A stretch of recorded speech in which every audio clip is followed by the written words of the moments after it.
Buenas tardes. Es un gran honor de parte de Sky tener una sesión combinada junto con Solasi y Casi. Soy Stephen Bailey junto con Cindy Grimes y también acompañados por nuestros presentadores destacados hoy, nuestros panelistas destacados, que el panel incluye a Jorge Velardi, Constantini, ex Alejandro Palacios y Expedito Rivero y Ricardo Sarmiento. Doctor Grimes, ¿quisieras presentar al primer presentador, por favor? Por supuesto, es un gran honor presentar a Timothy Henry, presidente de Sky, y también debo decir que es un excelente operador y también en el equipo médico y todo el trabajo que realiza como un experto. Hoy nos va a hablar del abordaje al tronco coronario izquierdo culpable.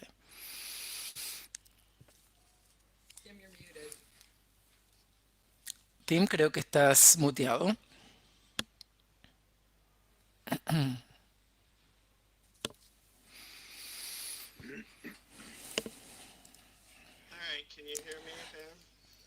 ¿Me escuchan ahora? Estoy tratando de compartirles la pantalla.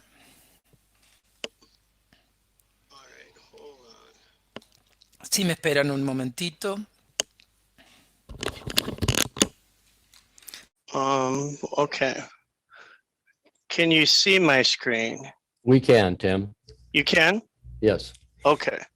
All right. Very- Well, perfect. So what I want to do today is talk about approach to the left main culprit, but really give you, because it's interesting that there is very little data in the literature regarding this situation, and I want to start by saying, Que, bueno, diciendo que Buenos Aires es una de mis ciudades favoritas. Ojalá pudiera estar con ustedes. En resumen, voy a hablar de STEMI, del abordaje al tronco coronario izquierdo. Y cuando observamos la literatura, va de un 5%. Hay muy pocos datos con respecto a las características y sus resultados. Un metaanálisis del 2013, casi hace una década, con 2 estudios con casi 1.000 pacientes y particularmente observando la diferencia entre el tronco coronario izquierdo con shock cardiogénico y 9 estudios unicéntricos y solamente 3 incluyeron parocardíacos. Y les voy a mostrar datos únicos de lo que llamamos el consorcio de STEMI de Medio Occidente en los Estados Unidos, que tiene unos 2.500 STEMIs consecutivos, por lo cual les voy a dar una perspectiva real de lo que es el STEMI del tronco coronario izquierdo.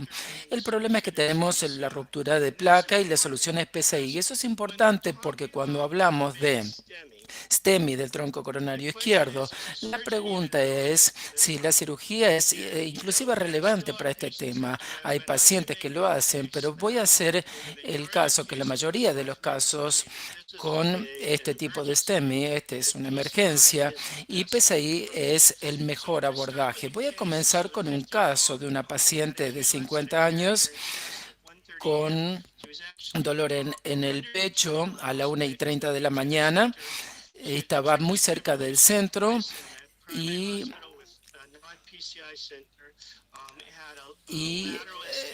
tenía una elevación lateral. Llegó y estaba en un shock cardiogénico. Y aquí tenemos el electrocardiograma inicial. Y este es el electrocardiograma. Y con este electrocardiograma me preocupaba el tronco coronario izquierdo y tuvimos cuidado al entrar con la guía. Y esta es la primera imagen.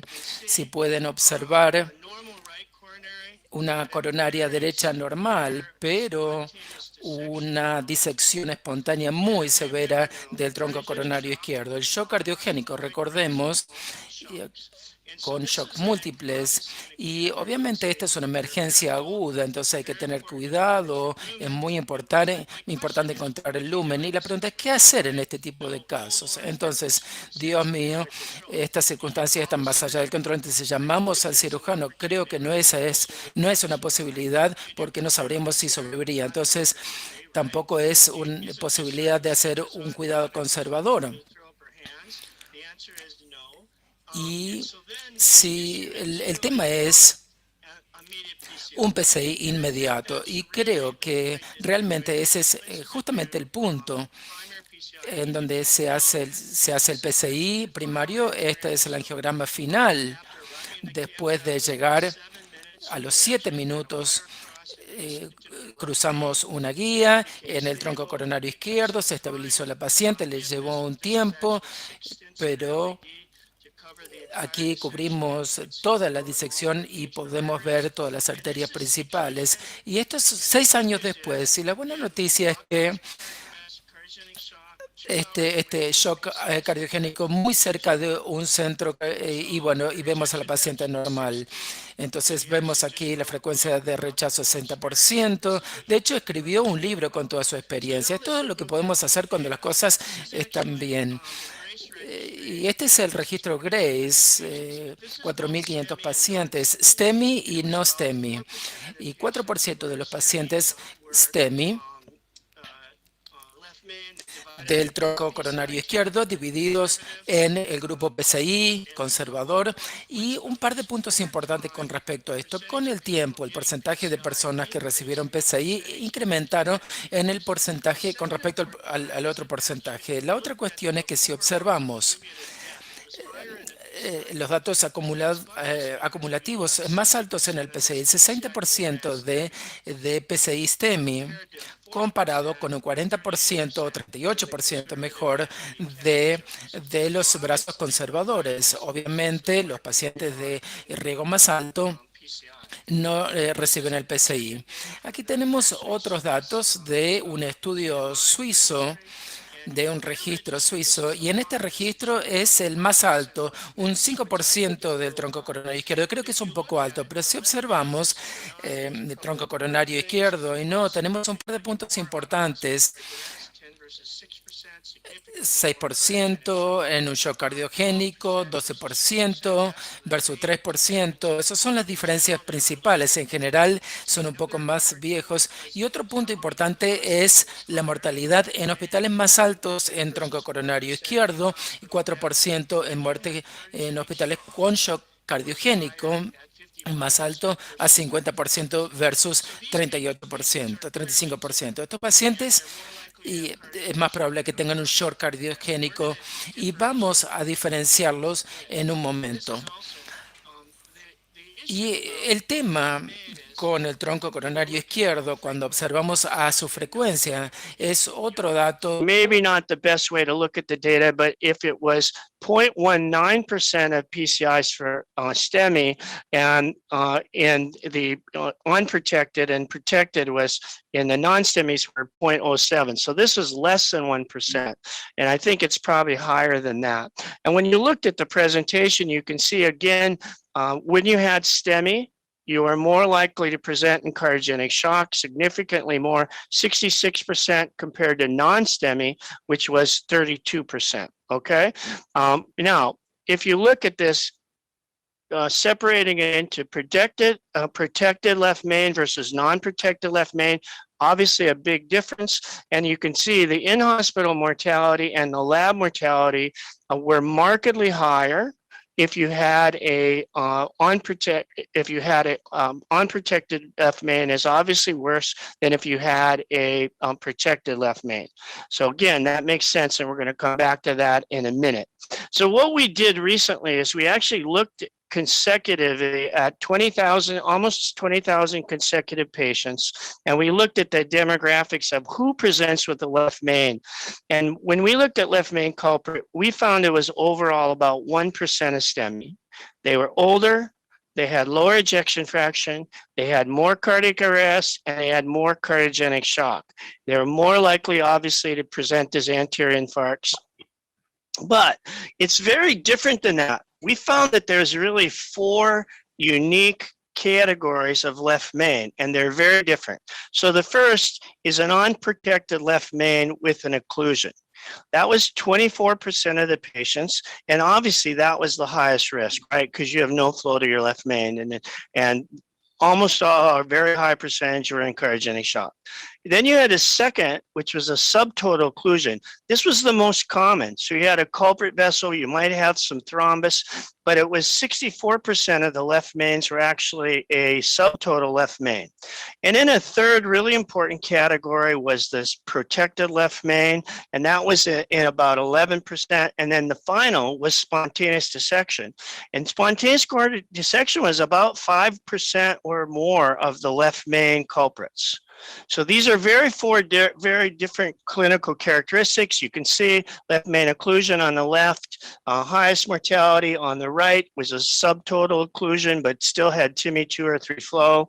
And then you can see a protected left main, and those are actually had the lowest risk. And then finally, the spontaneous dissection, which is the case I showed you. So if you look at this, the left main patients were more likely to have TIMI 2 or 3 flow, so better flow than they presented. That's why they were still alive. But they were less likely to have TIMI 3 flow at the end, and that was because not all got PCI. The number that got PCI was 63% versus 95%, and there was a markedly higher in-hospital mortality, which was 29% versus 4.5%. So I think all those are important to know, but the mortality the highest is for a complete occlusion. So in summary, patients with STEMI due to left main are a small but a very high risk population with 4 distinct differences in clinical presentation. Emergency PCI is not only feasible, but it's life-saving. And I think really that should be the preferred choice in almost all patients, unless the patient's very hemodynamically stable and they felt like surgery is an option, which occasionally can happen.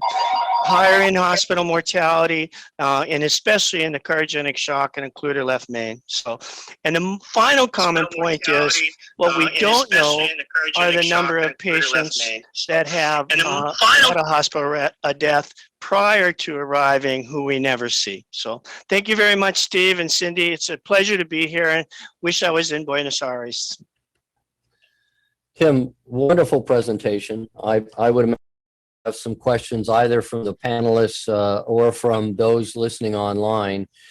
What I was struck by, if I can lead with a question, is the 1 in 4 patients with subtotal occlusion for which no therapy was offered in a extremely high subset. So is that one of the take-home points? We need to be more aggressive in that particular group. Yeah, absolutely, Steve. And I think that changed over time. And I will tell you that if you looked in this patient population, and obviously there's selection bias into it, but when patients you tried to go to surgery, the outcomes are really poor.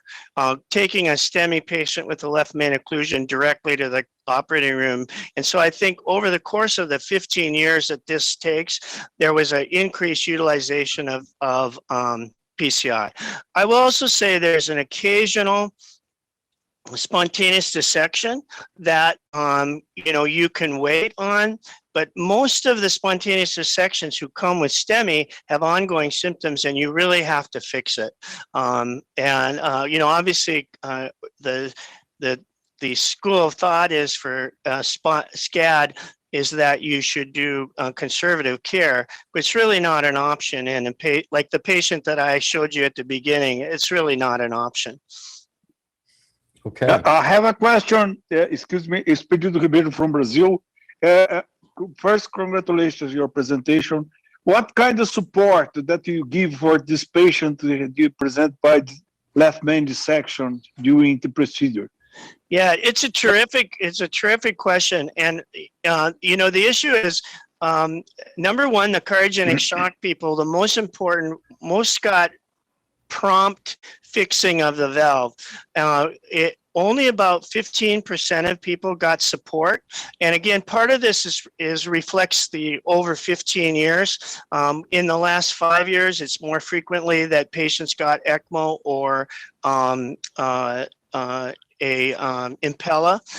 In previous years, it was balloon pump. But I also think the survival got a little bit better as we had mechanical support.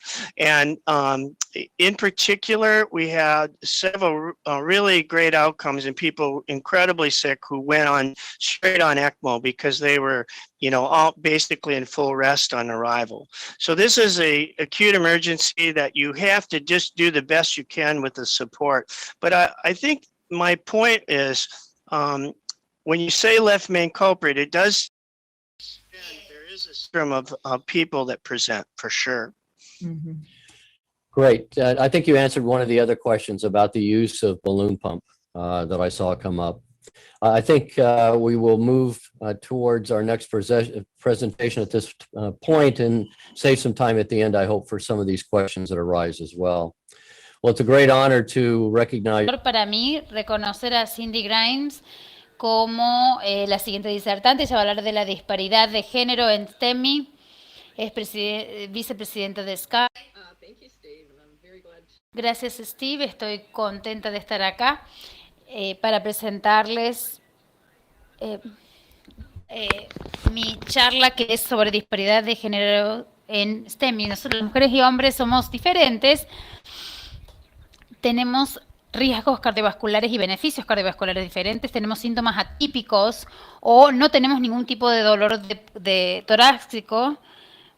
Lamentablemente, el diagnóstico en STEMI generalmente no es detectado hasta que la enfermedad está en estado avanzado. Vemos menos lineamientos y aún incluso mecanismos diferentes en lo que es angina. Hay distintas farmacokinéticos, tenemos más complicaciones de sangrado en los procedimientos cardiovasculares y lo más problemático en las mujeres más jóvenes tiene que ver con una mala prognosis. El aumento en la mortalidad en las mujeres con el AMI agudo, en la gente más joven hay una alta mortalidad, llegan sin dolor de pecho, aumenta con el tiempo, con la edad, pero hay una alta mortalidad, especialmente problemático para las mujeres que no tienen dolor de pecho. Buscar estas presentaciones atípicas, especialmente en mujeres que son diabéticas y en pacientes de más edad. Si vemos la variedad de los estudios que recomiendan medicamentos y procedimientos en mujeres versus hombres, ve que las mujeres con síndrome coronario agudo toman aspirina, heparina y también un CAT diagnóstico. En los hospitales, que cuando llegan no STEMI, se las envía, se les da el alta con terapia de aspirina, y la importancia del pronóstico a largo plazo es clave. Este estudio, que fue publicado hace solamente un año, un poco más, se dieron con que en más de 2.000 pacientes había mujeres que alcanzaban menos de los 13 de los 16 indicadores, incluyendo la terapia de angiografía, terapia antiplaquetaria doble, y asociados con una alta mortalidad comparada con lo de los hombres. En parte puede ser que tenga que ver con no retraerse de estas terapias. Yo y varios otros individuos trabajamos en un metaanálisis global de 85 estudios STEMI en distintas regiones y países en todo el mundo. Finalmente, estamos cerca de 1 millón de pacientes con STEMI y el 20% de ellos son mujeres. Lo que vemos de esto es que los primeros contactos médicos siempre fueron más largos con las mujeres, ya fuera que sean de Asia, Australia, Europa del Este, y tendían a ser, como dije, más largos en la mayoría de los países, excluyendo en Europa. Lamentablemente en Norteamérica tenemos más tiempo de puerta-balón. Mujeres que no llegaban en busca de tratamientos médicos, pero una vez que llegaban al hospital, estos médicos no reconocían síntomas ni les diagnosticaban a través de un electrocardiograma de manera fácil la situación. Lo que vemos es que la mortalidad en el hospital se redujo muchísimo para las mujeres y también la mortalidad a 12 meses bajó mucho en las mujeres. Gracias a este metaanálisis, pero finalmente, si no identificamos a los pacientes de manera temprana, tampoco podemos tratarlas de manera temprana y no podemos adelantarnos a las complicaciones y eso dispara los niveles de mortalidad. En el hospital, el IM repetido, también los ACV y el sangrado importante, profuso. También las mujeres más grandes tenían mayores complicaciones y requerían de terapias de reperfusión y se publicó este estudio con los hallazgos en cuanto a la comparación con la tromboterapia. Las mujeres más jóvenes tienen más riesgo y quizás sea difícil de entender, pero no conozco el mecanismo. Este es solo un ejemplo en el cual las mujeres cuando son mayores tienen quizás el mismo desempeño que los hombres más grandes, pero cuando son jóvenes de 65 años o menos, tienen una tasa de mortalidad, riesgo de tasa de mortalidad más alto las mujeres que los hombres. Estos son datos de 1999, pero lamentablemente varios estudios subsecuentes a esto mostraron, aquí hay uno del 2012, por ejemplo, que muestra que la tasa de eventos en las mujeres es más alto, independientemente de que sean más grandes, hasta de 45. Por ejemplo, algunos que son de menos de 45 años, vemos que tienen un alto riesgo de mortalidad en el hospitalaria. Entonces, esto se repite en todo el mundo, donde las mujeres más jóvenes se desempeñan peor y por ahí no se las trata de la manera adecuada. Los mecanismos para IAM en las mujeres tenemos ruptura de placa, en las mujeres erosión, en los hombres trombosis in situ, también podemos tener un desencuentro de banda y suministro. También se mencionó que si tenemos SCAD, la recomendación es tratar de hacerlo de manera conservadora y los datos que se muestran aquí, si empiezan a ingresar con la guía hacia el trombo medio, la lesión se empeora y hay varios casos en los que veo que se ponían 6 o 7 stents simplemente para buscar esta disección. Pero a la izquierda vemos la lesión y se la desafía con un diagnóstico en la disección coronaria y algo muy importante que hay que aclarar, que 1/3 de las disecciones espontáneas son aparentes angiográficamente y muchas se ven de esta manera. Si tienen una mujer joven que es menopáusica o más joven aún, sin tratamiento, se hace un OCD y para determinar un TCO para determinar el mecanismo y ver los otros factores de riesgo. Otra cosa que tenemos son los vasos pequeños. Las mujeres son tratadas por estos vasos pequeños, pero es de sorprenderse que esto sea considerado como una enfermedad. Esta es una mujer de 45 años que volvió con angina, y se le colocó un stent para una completa resolución de los síntomas. Y finalmente quiero hablar sobre las mujeres jóvenes con shocks cardiogénicos. Ellas desarrollan shocks cardiogénicos antes de que venzan. Este es un grupo de mujeres en Estados Unidos a los que se les administró el shock cardiogénico y eran jóvenes definidas como menos de 55 años. 26% de ellas eran mujeres y estas mujeres con shock cardiogénico IAM con mayormente de color, lamentablemente eran menos probables de que recibieran una angiografía coronaria temprana, menos PCI y menos soporte circulatorio mecánico. Esto se ve muy frecuentemente, lamentablemente.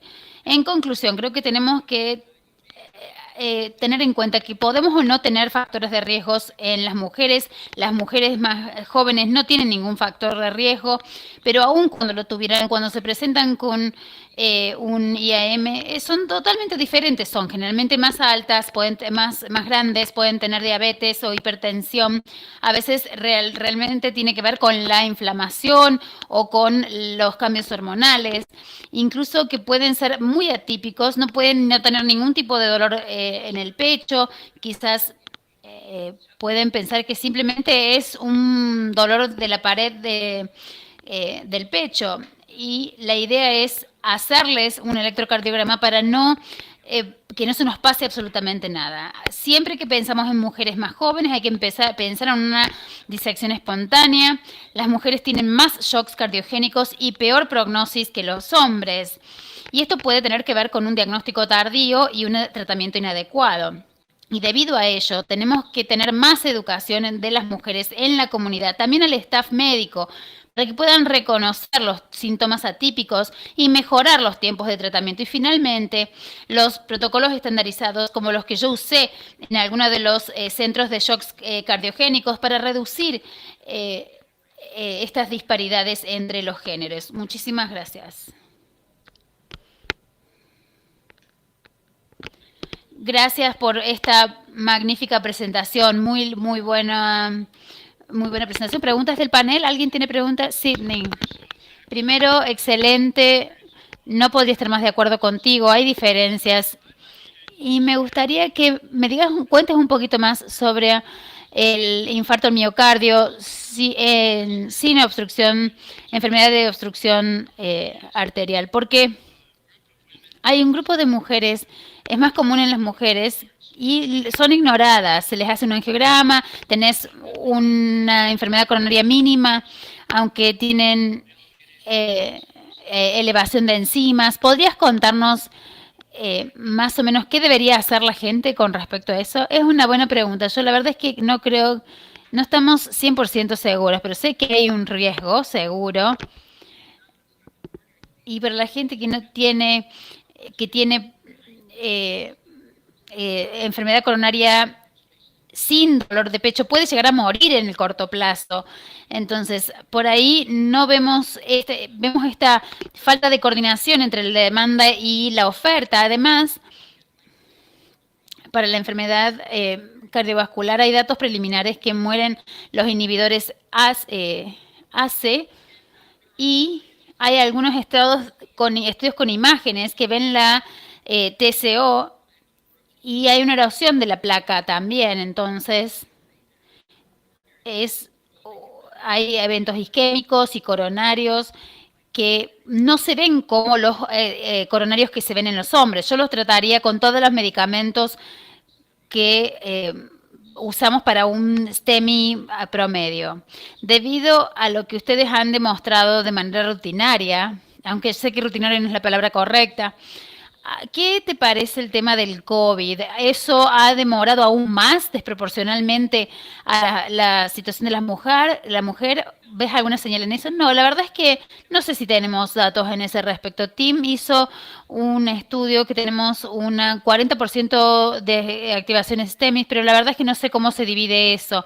En el registro de Sky, en el cual estamos involucrados Tim y yo, vemos que las mujeres particularmente no estaban en alto riesgo en esa situación. Eran más pacientes que eran intubados o con un shock profiláctico, o que tenían otras poblaciones, otras subpoblaciones. Pero creo que estas disparidades de género para mí fueron realmente alarmantes en mujeres de color. Cuando hablamos de que en la mujer negra está más a riesgo, entonces ahí sí hablamos de números dramáticos. No veo más preguntas entre el público, así es que vamos a seguir con la siguiente presentación. George está en la call, sí. Sí, estoy escuchándote a vos, Cindy, a tu gran presentación. Bien, entiendo que vos podés participar de esta gran presentación, así es que vas a hablar sobre el DAPT óptimo post-PCI complejo. George.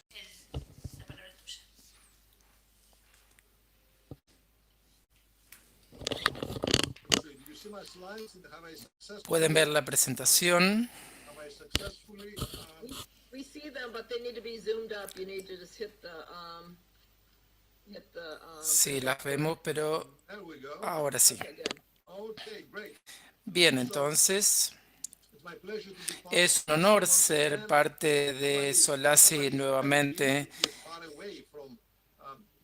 Obviamente todos quisiéramos estar allí en Buenos Aires, pero es bueno saber que esta conferencia está nuevamente en pie con la Sociedad de Cardiología Intervencionista de Argentina en el 2021, igual que los Juegos Olímpicos. En paralelo, estos son los conflictos de interés para este tema tan complejo que tenemos. En primer lugar, hablemos de lo que podría ser un PCI complejo. Gráficamente, veamos al PCI complejo, que tiene que ver con la cantidad de bifurcaciones, de lesiones, de oclusiones, la longitud del stent y también otras características que pueden ser también complejas, como por ejemplo aterectomía o la bifurcación de las lesiones.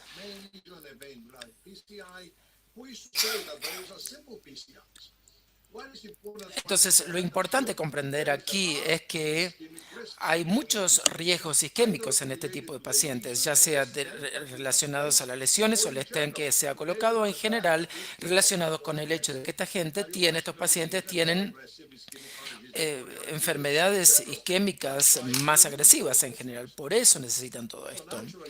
Entonces, naturalmente, necesitamos un DAPT. Y esto es un estudio del grupo de Antonio, publicado por Justino en Mount Sinai,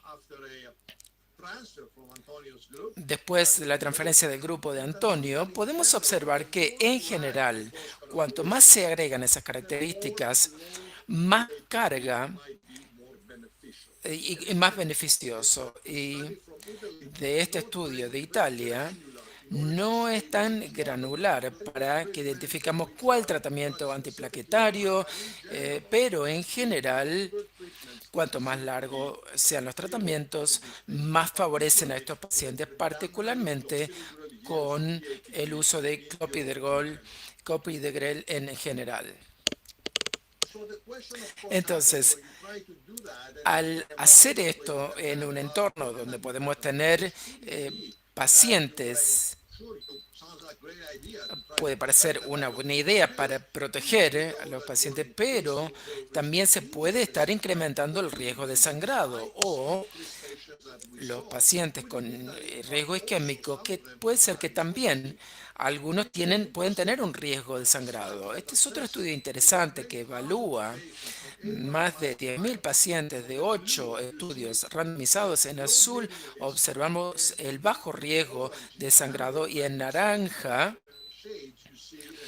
observamos el alto riesgo de sangrado. Y vemos a la derecha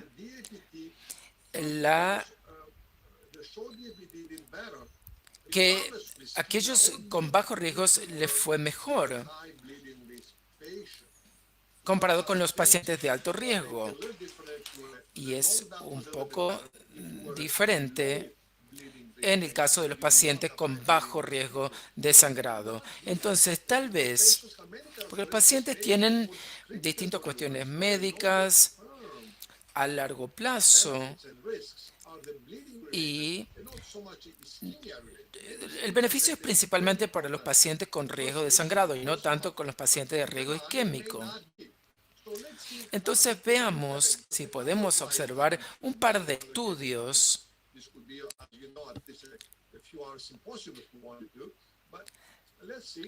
Veamos ahora, utilizando la nueva generación de los DS y también la combinación de los fármacos con polímeros comparado con las generaciones anteriores.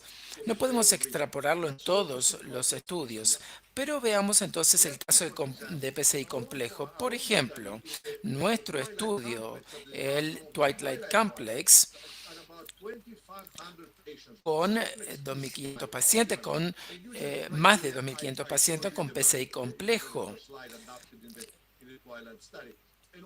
Y lo que ocurrió en este estudio, que con con pacientes de alto riesgo tuvieron PCI con ticagrelor y luego se suspendió la aspirina y luego se mitigó el riesgo de sangrado.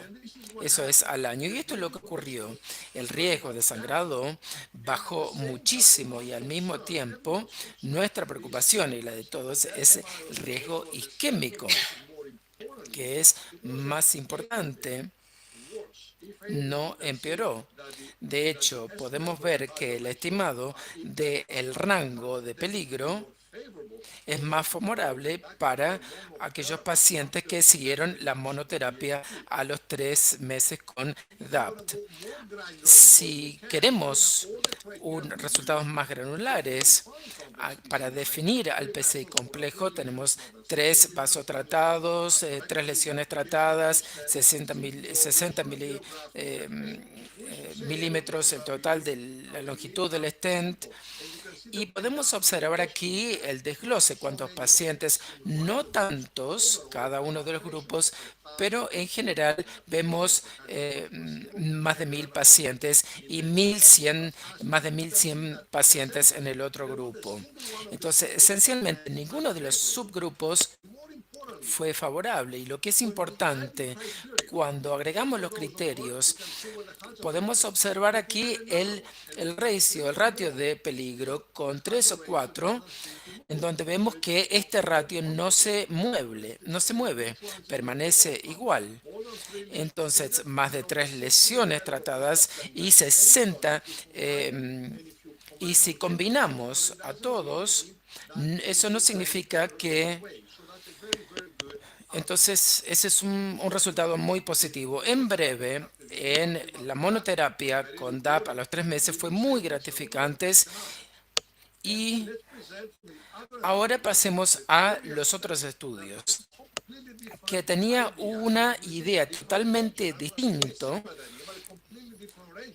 un régimen totalmente distinto. Aquí una reducción, la dosis de prasugrel al mes a 5 miligramos. Y ambas dosis están comercialmente disponibles en pastillas y en píldoras. Y de esa forma se disminuyó la intensidad. Y hay distintas formas de hacerlo. Por eso elegí este ejemplo, es solo una forma. Y veamos lo que sucedió. El patrón aparentemente es el mismo. Si observamos el gráfico a la izquierda, a la derecha, en definitiva, vemos una desescalación de las dosis, lo cual es muy beneficioso en cuanto a masa, en cuanto a hemorragia. Y podemos observar que lo que sucede aquí al mes es exactamente idéntico. Y vemos cómo mejora si entramos en la prolongación. Entonces, se puede necesitar protección absolutamente en las primeras semanas o al mes, pero cuanto más se prolonga la terapia, las terapias más simples parecen ser mejores o más beneficiosas, particularmente cuando tenemos en cuenta el riesgo isquémico. Siempre pensar en que los pacientes pueden tener un alto riesgo hemorrágico y ese resultado importa mucho más en las terapias prolongadas. En conclusiones, entonces, un régimen de DAPT corto puede ser seguido por un DAPT abreviado y un ticagrelor monoterapia, que es beneficioso, y luego la desescalación como estrategia. Y sé que el concepto de la desescalación nos podría llevar todo un día, pero creo que quisiera mostrarles all the other data for us kind of fit around. Thank you very much for your Muchísimas gracias por la invitación y felicitaciones por esta versión de Solasi casi 21 en colaboración con Sky.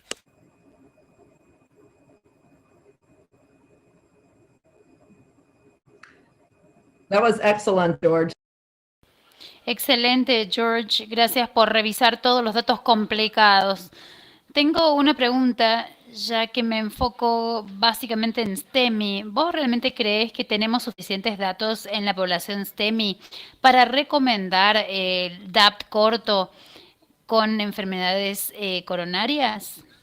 STEMI es un poco, no ha sido explorado mucho en este tipo de situaciones. Sin embargo, el no STEMI ha aumentado en cuanto a ser incluido. Y son todo lo mismo con STEMI. El riesgo isquémico es alto después de el mes 1 y el mes 3. Quizás podemos hacer un seguimiento de un mes. Cuando hablamos de un mes de angina o STEMI, bueno, en STEMI se puede hablar de 3 meses. Definitivamente un ensayo randomizado se debe realizar, pero tengo la impresión que desde el punto de vista práctico los pacientes con STEMI son muy estables después de los primeros meses, que pueden sostener este tipo de terapias a largo plazo, porque algunos de ellos tienen alto riesgo de hemorragia, pero seguirían usando el P2I12, el inhibidor P2I12. También hay que ser un poco cuidadoso. Detener la aspirina requiere de no crear resistencia en clopidogrel, porque puede ser de preocupación por las dos razones. Diría que si uno deja la aspirina, estamos dejando una combinación de antiplaquetarios importantes en combinaciones. Por eso que si vamos a la descalación, ahí es algo totalmente diferente, porque la descalación basada en aspirina con cualquier tipo de combinación, entonces hay otros estudios que hablan de eso, ¿no? Acá veo algunas preguntas del chat. Te preguntan sobre el IBUS de rutina en mujeres con IAM agudo. No estaba seguro si ibas a hablar de guía del vaso, pero en la ausencia de la guía en el vaso, ¿consideran la disección? ¿Ven un lumen doble? ¿Se recomienda de tratar al paciente de manera conservadora, al menos que tengan dolor continuo de pecho? ¿Está el resto del panel de acuerdo con eso? Sí, yo creo que es así para SCAD, pero si el paciente es asintomático y está estable, si tienen que hacerlo de manera aguda, creo que las imágenes pueden ser de ayuda, pero no está del todo claro. Creo que las imágenes ayudan cuando lo hacemos con Minoca, donde no hay una enfermedad coronaria disruptiva, sabiendo que no es SCAD. El OCT quizás sería de ayuda, basándonos en los datos de mucho más que IBUS. Perdón, tengo una pregunta para Timothy Henry. ¿Qué le parece el uso del balón contra perfusión en el TCI? ¿Podrías repetirlo? Perdón, se me pasó un poco de tu pregunta. ¿Me lo podrías repetir? ¿Qué te parece el uso de balón para TCI? ¿Balón solo? No, la bomba balón. Personalmente,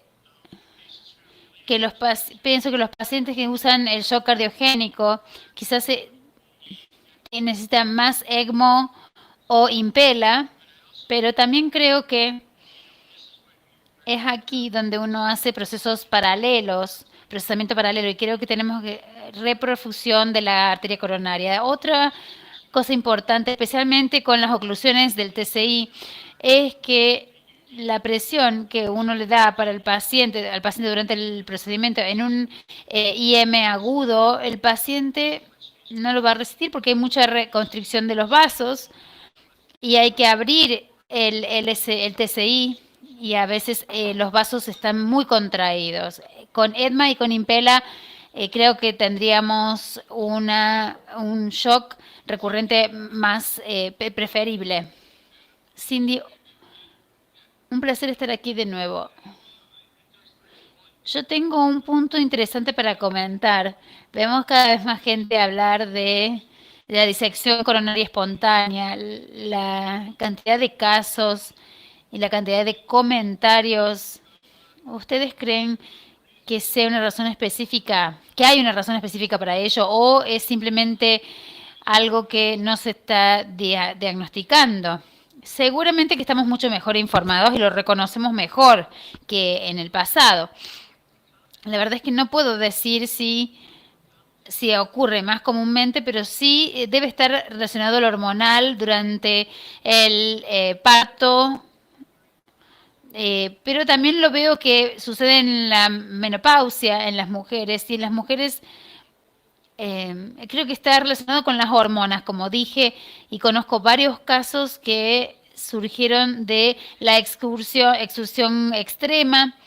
He visto IM con extrema excursión y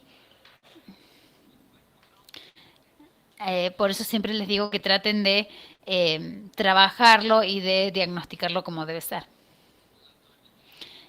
Vamos a tener más tiempo al final de las presentaciones. Bien, adelantémonos entonces con la siguiente presentación. El siguiente disertante Greg Stone no necesita presentación. Hace más de 30 años que estuve en Francia. Tim también lo conoce a Greg. Hemos trabajado en varios, cientos de miles de ensayos, pero fue el investigador principal para el ensayo global. Cómo elegimos entre PCI o cirugía de revascularización coronaria para enfermedad del tronco izquierdo. Bien, un placer verlos nuevamente. Gracias por invitarme para esta sesión. STEMI, por supuesto, es un tema muy cercano a mi corazón. Algo que diré es que estamos trabajando mucho ahora para recuperar el diseño de los ensayos randomizados Impella versus los pumps de balón, que también incluirán ese caso con el TCI que acaban de charlar. Creo que se va a publicar a fin de año, espero que todos participen y si están interesados me lo dicen. Voy a compartir mi pantalla y les voy a hablar sobre TCI. ¿Pueden ver mi pantalla? Sí. Bien.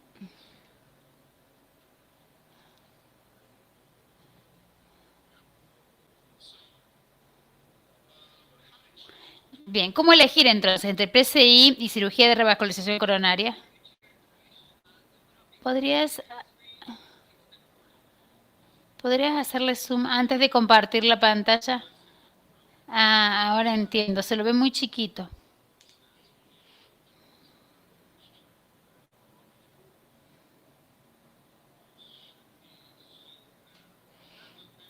¿Se ve más grande ahora? No, en mi pantalla no.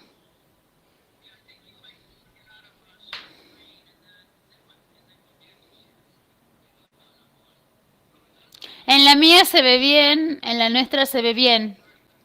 Perdón, Greg, está perfecto. Estás bien, Greg. Entonces, PCI versus cirugía de revascularización coronaria, ¿cómo elegimos hoy en el 2021? No tengo interés de conflicto de intereses. Creo que todos quieren hablar sobre el ensayo Excel porque es randomizado, más actualizado con el PCI en TCI versus CABG, con muchos cardiólogos intervencionistas participando, con 1.905 pacientes y lo suficientemente grande para ver los compuestos primarios sin necesitar revascularización final, que todos creo que están de acuerdo. ¿Por qué nos importa tanto sobre este tema, no? Enfermedad crónica renal o varios efectos adversos que pueden resultar. Pero el tema de los ACVs es lo más importante, lo más preocupante. No hay diferencia entre PCI y CABG, y sí se lo mostró cuando vimos estas tasas idénticas después de 3 años. Sí hicimos el seguimiento después de 5 años. No hay hipótesis definitiva, pero aquí están los datos con el OR y el P de 0,13. Sí se nota, sin embargo, que en los ensayos de isquemia, este es un ejemplo clásico de los peligros no proporcionales, con una cirugía de bypass y luego otro bypass que se cruzan en un momento. ¿Cómo llegamos? ¿Qué le decimos a los pacientes cuando llegamos a este punto donde se intersectan? Miramos los datos para ver si en las curvas, ¿dónde están los peligros proporcionales? Y vemos 3 ensayos, periodos. El primer mes hay un beneficio mucho mayor con PCI, con una reducción del 50% de los efectos adversos. Después de un año, el periodo de la restenosis estaba muy cerca, y después de 1 a 5 años hay beneficios en la cirugía de revascularización coronaria. Entonces, ¿qué le decimos al paciente? ¿Es mejor hacer el PCI primero o el CABG para un beneficio a largo plazo? Entonces, una de las cosas que podemos hacer es mirar lo que se llama la necesidad, el promedio restrictivo del análisis del tiempo de sobrevida. Básicamente, el área entre las curvas se mide, y como vemos aquí, el PCI, con PCI tenemos más sobrevida sin eventos de 1 a 3 años, y luego comenzamos a disminuir eso y se empieza a beneficiar si tienen CABG. Los que tienen PCI pueden llegar a tener 5 días y 5,2 días más de sobrevida sin eventos, libre de eventos. Entonces casi no hay diferencia en lo que es sobrevida libre de eventos entre un método y el otro. Entonces, es lo único que se puede decir con este ensayo Excel, con endpoints de baja frecuencia. Vamos a tener que hacer un análisis, un metaanálisis, y hay muchos estudios que tienen confianza en su poder. Entonces, no se trata sobre nosotros como intervencionistas, ni sobre los cirujanos, ni sobre la política. Entonces hay que empezar a tratar las distintas especialidades. Todo tiene que ver con el paciente. El equipo coronario tiene que pensar en el paciente, y lo que les importa a los médicos y lo que les importa a los pacientes siempre es diferente. La mayoría de los médicos quieren mantenerlos vivos y luego reducir la cantidad de ACVs y no tener revascularización. A los pacientes, por otro lado, les importan por largos periodos sin tener ACVs y una gran sobrevida.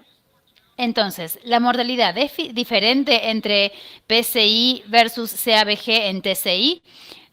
Estos son los estudios que se han realizado. El último metaanálisis que ve todas las muertes por todas las causas entre PCA y CABG.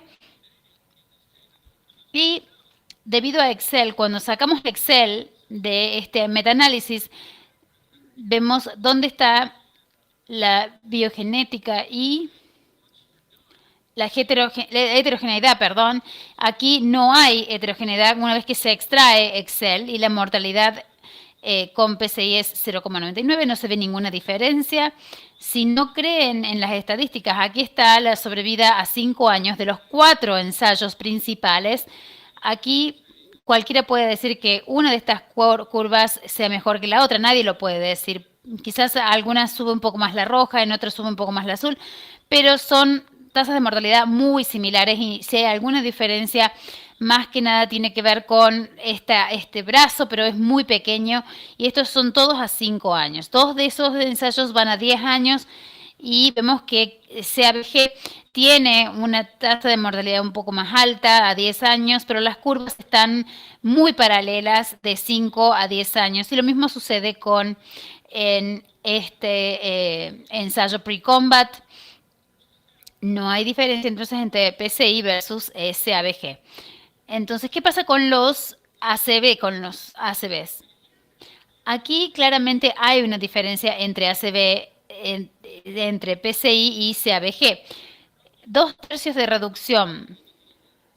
Pero esta tasa de 0,3% versus el 1,1% es una diferencia de 0,8% sobre 120 para prevenir el ACV. Es una magnitud muy pequeña. La diferencia persiste después de un año y a 5 años no se ve diferencias significativas estadísticas a largo plazo. En este caso, debido al ensayo Noble, las diferencias pueden ser más altas entre 2 y 5 años después de hacer PCI.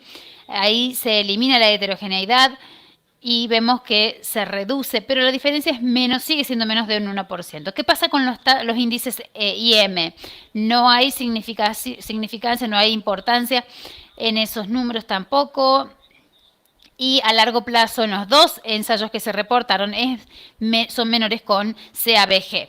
Y finalmente, podemos decir que, bueno, queremos que el paciente viva más tiempo y se sienta mejor. Les mostré que no hay diferencias en cuanto a sentirse mejor, la calidad de vida. Hicimos eso en profundidad en el ensayo Excel y todos saben que las cirugías bypass son difíciles de superar con el PCI. Es por eso que es más popular, más común. Y lo cuantificamos de antemano como el MAE periprocedural y vemos lo holístico que fue. Redujeron el 75% entre PCI versus CABG. Y esto se traduce en que durante el primer mes los pacientes con PCI se sienten mucho mejor, mientras que los pacientes con CABG se sienten peor. Pero luego, después de un año y entre 1 año y 3 años, no hay diferencia en la calidad de vida, ni las metafunciones, ni lo físico. Aquí vemos una angina, PCI mejoró a los 30 días, pero probablemente porque el dolor de pecho por la incisión fue menor, pero a largo plazo, a 1 año, 3 años, no hay ningún tipo de diferencias entre el alivio de la angina. Hay algunos casos que son muy obvios. Por ejemplo, aquí tenemos estenosis del TCI aislada, espasmos. Hay que siempre verificar esto con la imagen cardiovascular y angiovascular y hacer una cirugía para ese tipo de lesiones. Este paciente que estaba en el ensayo Syntax, aquí tenemos 99% era TCI, no había que hacerlo con PCI, no debería haber sido randomizado, nunca debería haber sido randomizado. Sin embargo, hay muchos casos en los que tenemos que usar más el sentido común. Aquí tenemos estenosis del TCI, no mucho más que una enfermedad difusa a la izquierda. En la derecha, estenosis. Un buen intervencionista haría PCI o CABG. Hay que escuchar lo que dice el paciente. Aquí un caso un poquito más complicado, una trifurcación en el sistema izquierdo y 2 lesiones en la coronaria derecha. Ahora necesitamos una operación mejor, un operario mejor, porque hay que ver cuál es la experiencia que tiene el que opera, además de los factores clínicos que te pueden indicar PCI versus CABG. Y la preferencia del paciente, por supuesto. Entonces, son 2 procedimientos totalmente diferentes, PCI, CABG. Hay que ver cada paciente de manera individual, las características, la anatomía y las preferencias. PCI tiene ventajas tempranas, es menos invasivo, tiene menos complicaciones periprocedurales, tampoco hay lesiones renales, es menor el MACE a 30 días, mientras que la cirugía de revascularización coronaria tiene ventajas a largo plazo, más demoradas, más tardías, es más durable, menos eventos adversos después de un año. Entonces no hay significativas diferencias en la sobrevida en MACE, muerte, IM o ACV. Así es que y a la calidad de vida, hay que escuchar realmente lo que quiere el paciente en cuanto a qué es lo que prefiere de manera terapéutica. Muchísimas gracias. Excelente, como siempre, Greg. ¿Alguna pregunta del panel? That was a fantastic talk. Great. Realmente una charla fantástica, muy abarcativa, ¿no? Con un tema tan complejo. Tengo una pregunta para Greg. Felicitaciones de Brasil, nuevamente felicitaciones, ¿cómo estás? Te pregunto, con respecto a la revascularización, hay una publicación de Excel que muestra en pacientes con cirugía, pacientes con PCI, repiten la revascularización si hay una penalidad para el paciente. En cuanto a la evolución, me gustaría escuchar tus comentarios al respecto. Sí, después de ambas PCI, KBG, que estuvieron incluidas en el estudio, pero estuvo asociado con un incremento de mortalidad, pero fue solamente con la repetición. Ahora con la repetición de PCI, como una restenosis simple, no estuvo asociada a incremento en mortalidad.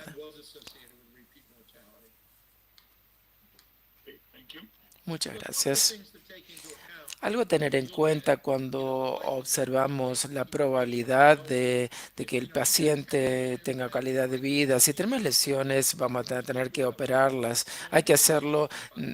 No hay que, obviamente, someter al paciente a 5 procedimientos. Hay que resolverlo en un solo momento. Greg, hay un paper muy interesante que va a ser publicado.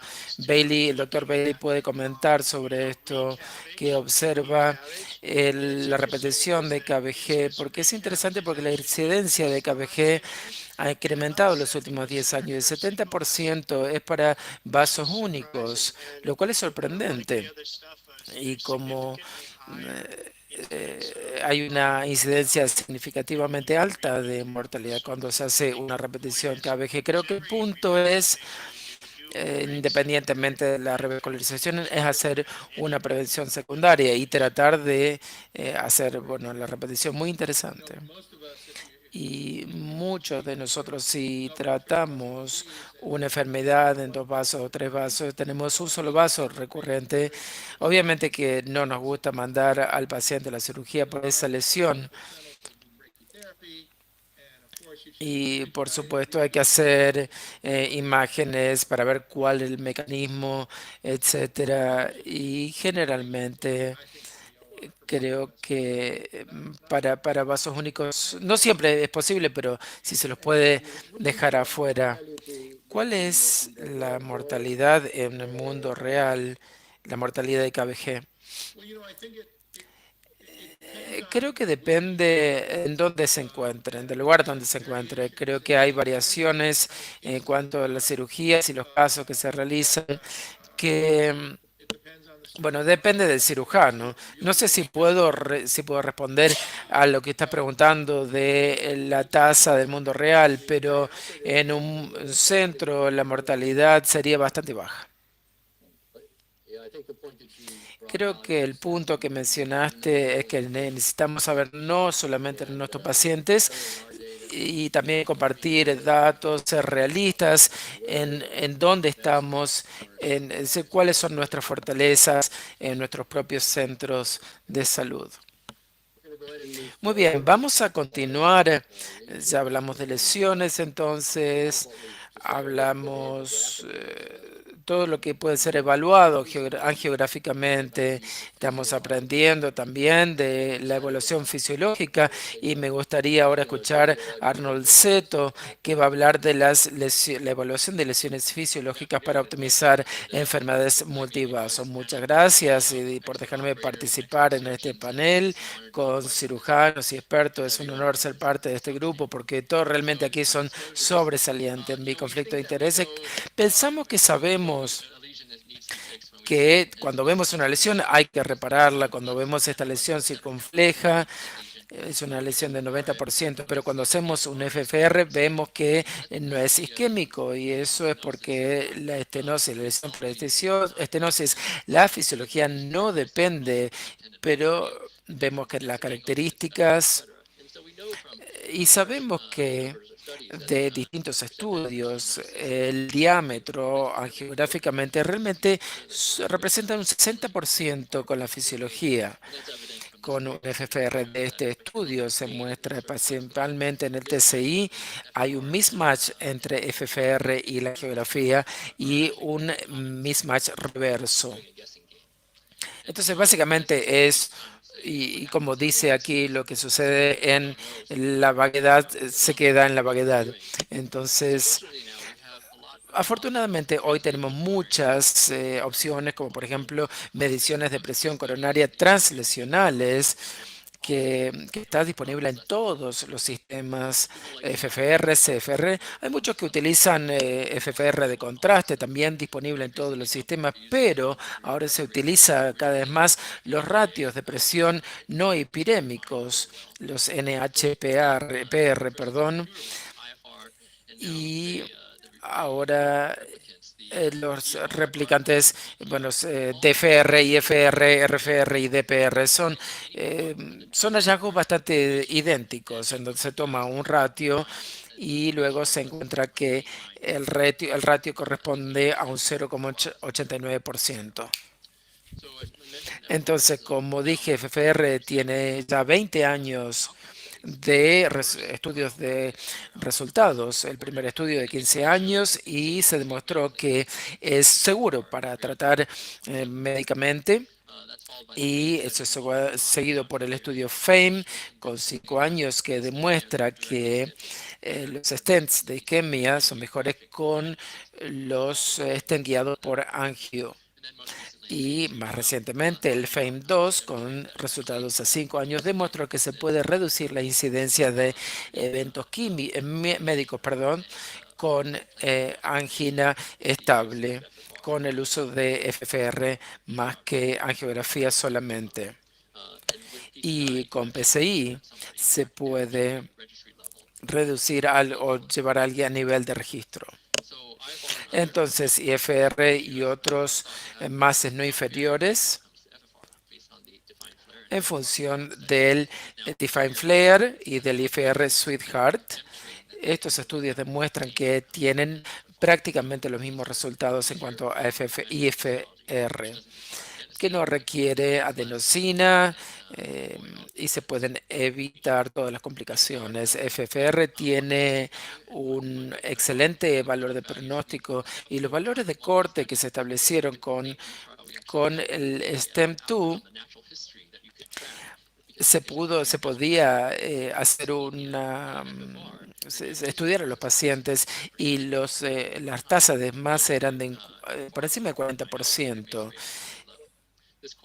Esto se correlaciona con los estudios de Johnson y encontraron que el valor de umbral demuestra que este es un punto, que si el PCI tiene beneficios y por encima de 79, entonces el PCI incrementa la tasa de eventos adversos. Y eso ya no lo hacemos. FFR puede reducir en algunos casos, pero a lo mejor es decir, los resultados son más precisos.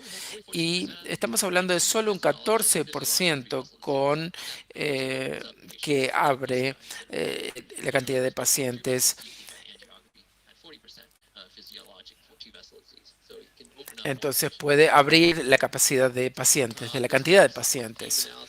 Este análisis de FAME, muchos ya lo conocen, demuestra que el FFR comparado con PCI guiado por angiografía son dos intervenciones que obviamente ahorran costos y también incrementan la calidad de vida. Eso comparado con otras intervenciones, por ejemplo, balones, BMS, DS y KBG, que no reducen los costos. En este caso, la guía de FR ahorra $2.385 por paciente al año. eh, entonces, ahorran costos y también mejoran la calidad del paciente. FFR y IFR designados como beneficiosos, definitivamente beneficiosos. Esto fue declarado por la Sociedad de Angiografía Cardiovascular e Intervenciones. Teniendo en cuenta todas estas pautas, esta recomendación, los 20 años y toda la información disponible, estamos por detrás en cuanto a la adopción de la fisiología, fácilmente en Latinoamérica. Podemos verlo comparado con Estados Unidos, partes de Europa y Japón. Latinoamérica está por debajo en cuanto a la adopción de la fisiología.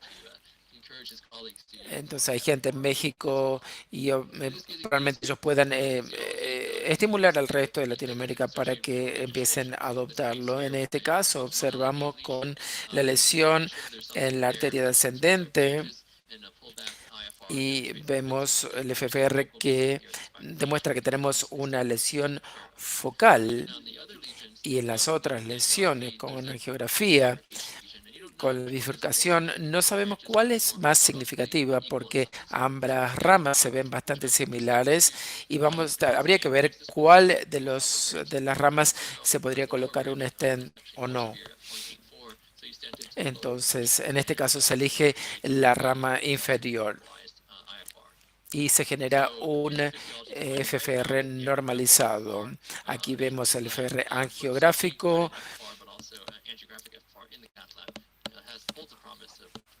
que promete dar evidencia fisiológica en el equipo multidisciplinario. Muchísimas gracias. Excellent job, Arnold. Excelente trabajo, Arnold. ¿Cómo decidimos cuál de estos FFR y IFR, estos dispositivos, utilizar? ¿Hay alguna preferencia? Sí. Básicamente lo que el Cath Lab ordene. Todos los fabricantes hoy tienen muy buenos índices de éxito.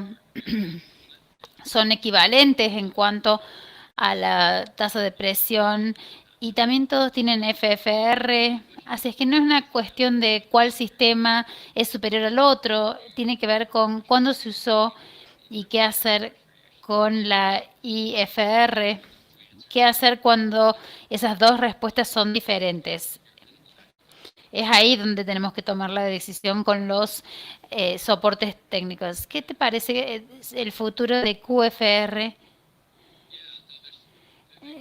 La pregunta es, ¿cuál es el futuro de QFR? Por supuesto que hay 3 sistemas angiográficos disponibles, BFFR y QFR. QFR tiene mayor cantidad de datos, que vienen más que nada de China. Claramente esa es la dirección en la que vamos, donde vamos a tener fisiología libre de guías en toda la longitud de los vasos. Pero también las guías están mejorando con mejor resolución que el FFR angiográfico. Entonces ahí estamos cuando empezamos a intervenir en las lesiones. Así es que va a haber lugar para ambos, yo creo. Espero que las empresas entren en conciencia de que hay un modelo diferente que tratar de cobrar $500 cada vez que presiones un botón. Hay que ver cómo reevalúan sus costos. Alguien seguramente va a tener la idea de un modelo que disminuya los costos y que se use más frecuentemente y por lo tanto más adopción a nivel de cuidados clínicos. Primero que nada, muy buena presentación. ¿Cada cuánto en tu práctica vos decidís realizar IFR y repetir el FFR o al revés, FFR y después IFR? Creo que hay alguna desconcordancia con respecto a eso o las dos formas son iguales. En nuestro centro médico nos gusta realizar ambos con todos los pacientes. Como te acordarás, IFR y FFR están en desacuerdo en los estudios clínicos en la mayoría de los casos. ¿Qué pasa con esos pacientes? En general yo digo que cuando tenés uno o el otro tenés que empezar de manera clínica. ¿Cuán fácil es esta lesión para poder arreglarla? Entonces, uno puede llegar a favorecer la respuesta de uno o de otro si no hay diferencias fisiológicas. Si vemos los estudios clínicos disponibles y hay una diferencia de MES cuando tenés IFR y FFR. Si tenés uno y no el otro, entonces no hay evidencia aún que muestre que esos dos pacientes andan mejor con un stent. Entonces, hay una zona ahí como gris donde se puede hacer una o la otra, pero hay algunos que se benefician muchísimo del PCI, los más isquémicos, porque disminuyen la mortalidad con FFR y son demostrables en los ensayos clínicos. Cuando tienen un desacuerdo, ¿piensan en usar IBUS? Sí, yo uso IBUS como el que desempata, pero lo más importante uso la longitud, que es para mí lo más importante en la fisiología. Si es fácil de arreglar con un solo stent, lo arreglo. A lo mejor es fácil resolver esta incertidumbre, pero también uso IBUS como candidato. Algunos que han visto CFR IFR lo ven como más difícil de usar a IBUS. Muchísimas gracias, doctor. Quiero presentar a nuestra última disertante, Ruby Zapati. Yo la conozco a Ruby de décadas ya, entrené con ella y en realidad yo la capacité a ella, es directora de el Departamento de Cardiología en Florida, tiene operaciones a grandes volúmenes y trabaja mucho con procedimientos mitrales, percutáneos, reemplazo de percutáneo de válvulas, y hoy nos va a hablar sobre la regurgitación de la válvula mitral, clasp, grasp o reemplazo.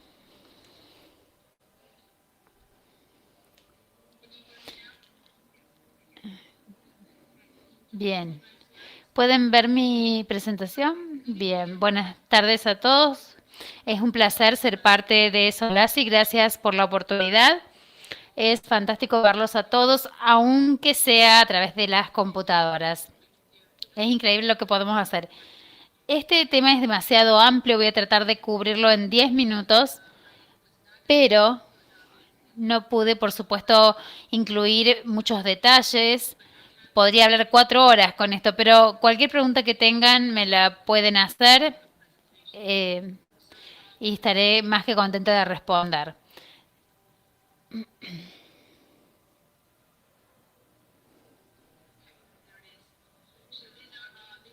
Estos son mis conflictos de intereses.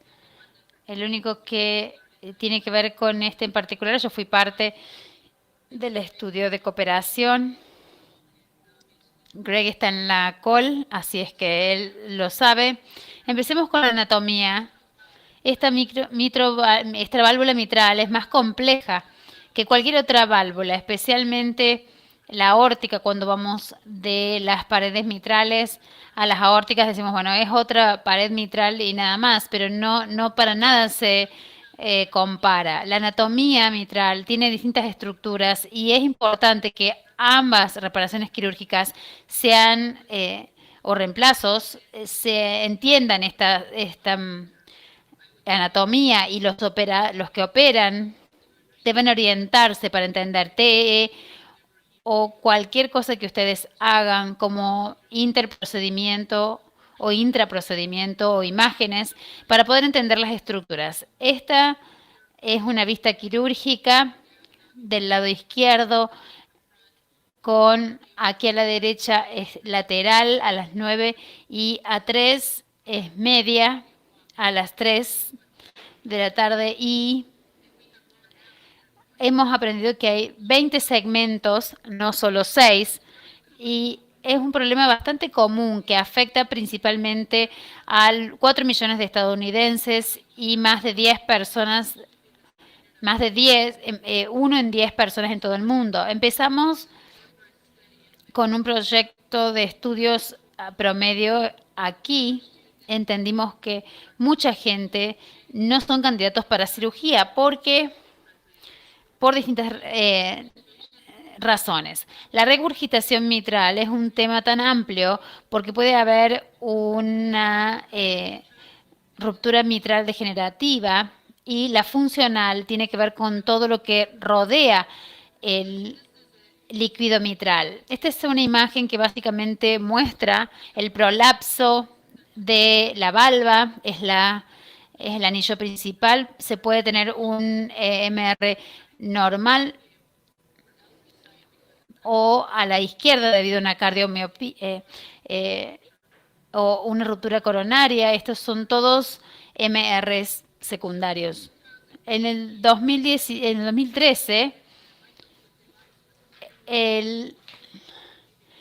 la etiología era degenerativa o funcional y el riesgo prohibitivo era más que nada para la gente que tenía STS, que nunca recibía el diagnóstico de cirugía. Aquí lo que vemos, la clínica, especialmente en lo que es cardiología intervencionista y convencional, pueden realizarse cirugías, sí, con válvula nueva, sí, pero luego la recuperación después de la cirugía, ¿podrá salir de ese evento? Y probablemente no, seguirán siendo considerados para una reparación transculpable. Entonces, vamos a pasar este caso rápidamente para tener una perspectiva de qué es lo que estamos mirando. Esta mujer, los videos por alguna razón no están funcionando. Esta mujer tiene 76 años, tiene hipertensión, su RTS es 8%, como vemos, estamos en una confluencia de válvula. Aquí en la conferencia lo analizamos y verán que aunque los videos no se están mostrando, tiene una P2 fallida, prolapso P2 en el segmento P2. Este es el caso que tratamos con un mitroclip en el medio. Aquí tenemos un mitroclip con el equipamiento de mitroclip, post mitroclip o clip mitral. Y ahora la mujer anda muy bien. Entonces la innovación viene en distintas formas. En el 2001 entendimos que el futuro de la cirugía era la ablación por encima de la excisión. La imagen sobre lo visual, guiado por la imagen sobre lo visual, la reconstrucción sin suturar.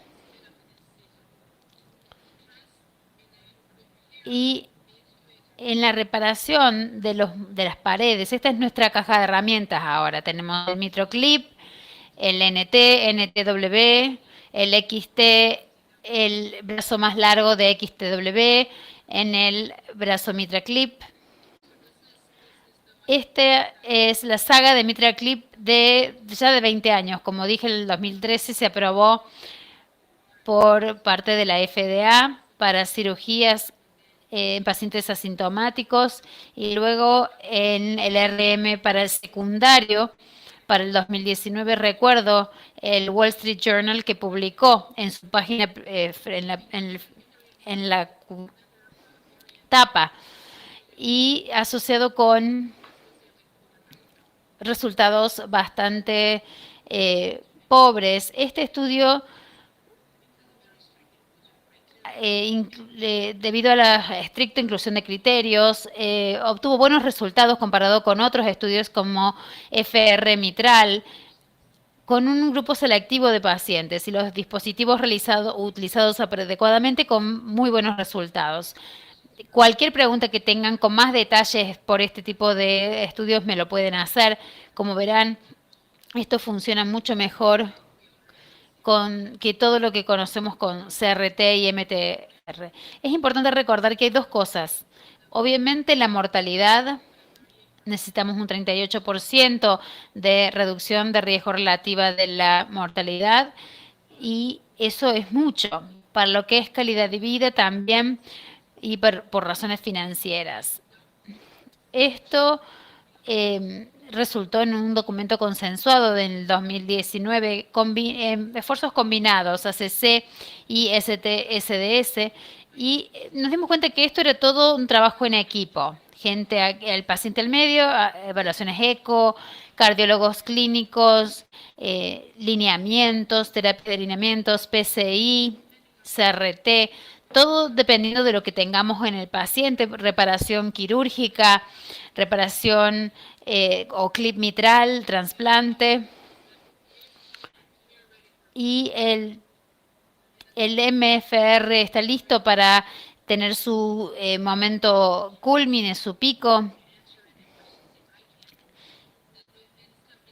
En los lineamientos hemos incorporado esto en las ESC 2021. Lo que sabemos es que hay un tratamiento multidisciplinario donde hay medicación, CRT, intervenciones transcatéter, cirugía, KBG, PCI. Si el LVEF es bueno y es bueno, entonces son candidatos para la cirugía, y si no es tan alto el LVEF, entonces se realiza un transcatéter en un 20 a 30% del rango del LVSD, y sistólico menos del 70%, reversible, y el EF es reversible, debería ser reparado si no son buenos candidatos para la cirugía. Hemos pasado de la generación 1 a la generación 4 de MitraClips, y lo que eso ha provocado es que hemos aumentado la longitud del brazo de cada clip, y el grasping es independiente. Entonces hemos hecho un estudio expandido para resumir esto en menos de 2 minutos, pero finalmente la tasa de implantación es 88-89%, con un éxito de esa magnitud. El tiempo del dispositivo, de colocación del dispositivo, ha disminuido muchísimo, y generalmente tenemos varios casos a 3 horas con una reducción de RM. Hay 3 cosas que miramos para decidir qué usar y qué tipo de clip utilizar. Uno es la longitud de la valva, que sea posible agarrarla. Luego el MR-Jet, el RM-Jet, lo duro que esté y lo lejos que estén entre sí. Y el área de la válvula, cuando tenemos menos de 3, no es un buen candidato. Y el segundo clip, siempre tenemos que asegurarnos de que el gradiente sea aceptable. Básicamente esto resume lo que estaba diciéndoles antes, dependiendo de cuál sea la anatomía. Ahí decidimos el tipo de clip que vamos a utilizar primero, segundo y así sucesivamente. En cuanto a CLASP, el primer estudio Pascal que se realizó con respecto a la seguridad del CLASP era CLASP versus GRASP, y acá tenemos los resultados de Edward Pascal a 2 años. Acá en 30 segundos tengo para resumirlo, pero les podré responder cualquier pregunta que tengan. El éxito técnico es de 96% y 93% tenían menos RM, y los gradientes eran aceptables. La reducción de RM siguió por los próximos 2 años. Y el reemplazo de TMBR, como todos saben y podemos hablar al respecto, a medida que tenemos las MitraClips aprobadas en el equipo MTBR, estos son buenos candidatos para MTBR. ¿Cómo decidimos que este es un buen estudio? Por fantásticos autores que básicamente resumen qué es lo que debemos ver hacia quienes no son buenos candidatos para MTBR. Estos son básicamente las indicaciones de que la válvula está calcificada y tienen microestenosis, y que debemos considerarlos para los ensayos MTBR, TMBR. Estos son 3 válvulas, Intrépida y Abbott Tendyne. Cualquier pregunta que tengan al respecto me las pueden hacer. Por cuestiones de tiempo las he incluido los estudios aquí. Y nuestra charla no sería completa si no dijera algo sobre la valve-in-valve mitral, Perdón que los videos no funcionan, pero el Valvinval sabemos que la S3 tiene muy buenos resultados. Con el gradiente es aceptable. El problema más grande es el talón de Aquiles, por así decirlo, es la planificación del CT, que es muy importante. Uno puede dar vuelta esta instrucción con la obstrucción de LVOT con procedimientos con balón. Dos cosas con respecto a esta válvula en verde, porque hay 10 tipos de valving green y se basan en el diámetro, básicamente, las diferencias. El resumen es que ahora hemos empezado a hacer anillos rígidos completos, pero hay problemas de fugas, de pérdidas. Los semirrígidos andan muy bien, los completamente flexibles están bien, siempre y cuando uno planifique y sea adecuado. Y luego están las bandas y los anillos incompletos, que son un tema totalmente separado. Pero se puede hacer. Lo que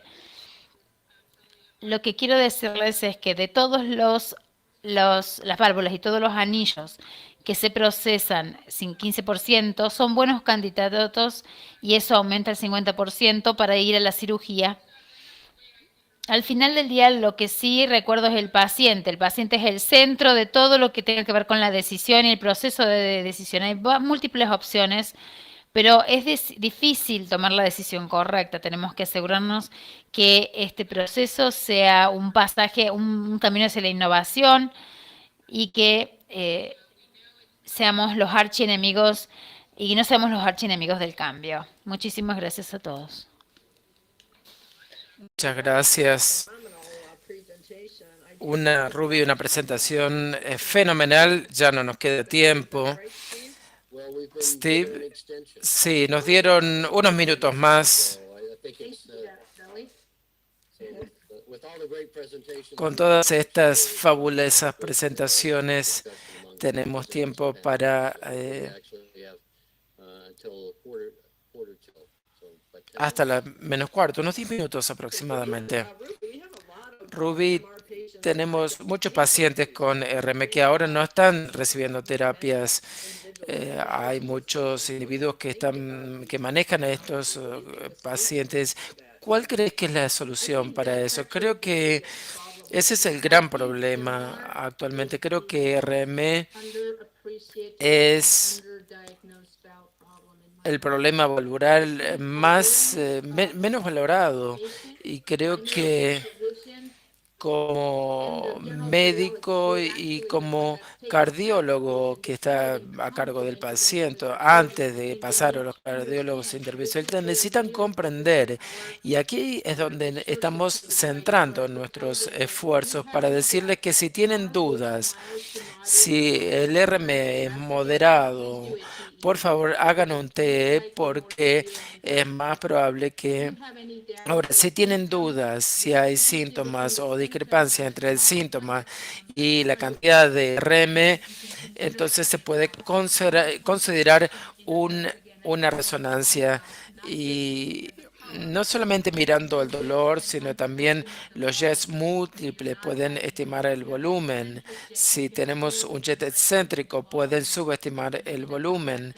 Y entonces es importante observar también la presión, o creo que allí, y también sabemos que si no tratamos adecuadamente, ocurren cambios irreversibles. Entonces es mejor si podemos repararlos, ya sea a través de un cateterismo o de cirugía.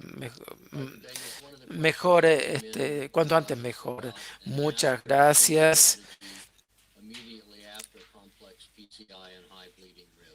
Entonces, ¿qué comentario harías con respecto a la necesidad de la aspirina y cuál sería el término, la duración? Creo que es interesante. Cuando decíamos 3 meses, todo el mundo decía, no, es muy poco tiempo, y después pasamos a un mes. Y ahora me haces esa pregunta y ahora me preguntan 1 o 2 semanas, ¿es suficiente o no? Entonces, no sé cuál es el aspecto práctico con respecto a eso, porque el tiempo es muy importante con respecto a los riesgos de hemorrágicos entonces hay que comprenderlo a esto. Si lo recortamos a 1 semana o 2 semanas o a un año, lo que fuese en cuanto a la exposición y al mismo tiempo, cuando hablamos post-PCI, también tener como cierta inquietud o preocupación en cuanto a la regularidad de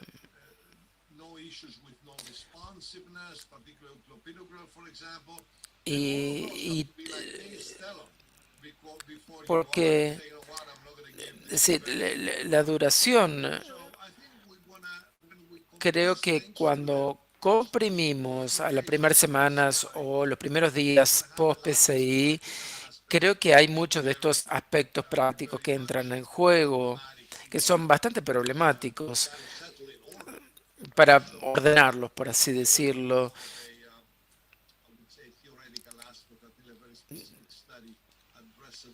Creo que deberíamos guiarnos por un aspecto más teórico hasta que tengamos un estudio que lo pueda respaldar. Y creo que cuanto más corto el tiempo, mejor.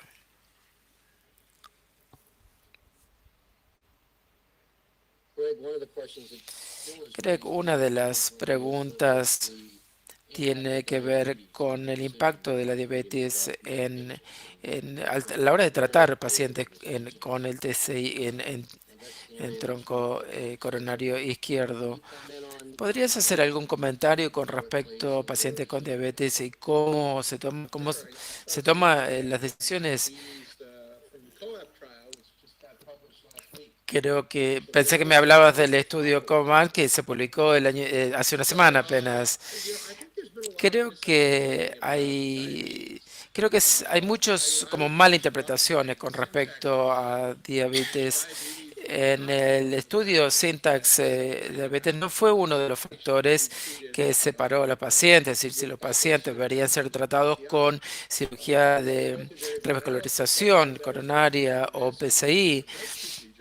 Y nuevamente, no era la comparación entre PCI o KBG, sino si los pacientes tenían enfermedad coronaria difusa o enfermedad renal y comorbilidades que pueden favorecer a una cirugía de revascularización coronaria. Y creo que a los 5 años la diabetes no fue un factor predictor importante. Ahora, lo que sí hace, como todos saben, es la revascularización o PCI. También hay que, creo, utilizar un sentido común, es decir, tratar a los pacientes, si diabetes no es una lesión tan grave, entonces tratarlo con PCI y no que vayan a cirugía por el solo hecho que son diabéticos, pacientes diabéticos.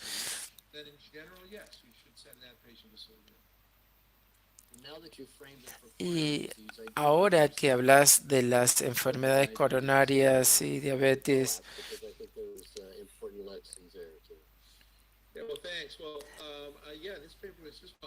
este paper se acaba de publicar y no hay tanto escrito sobre pacientes diabéticos y las tasas eh,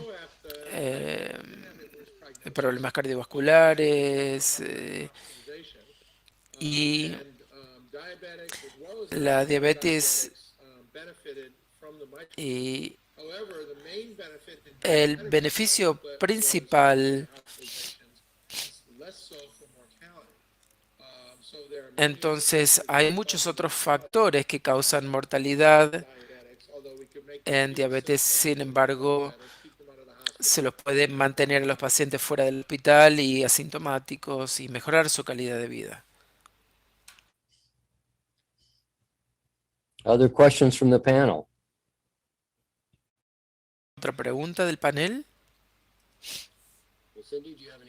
Cindy, ¿tenés algún comentario así como para cerrar?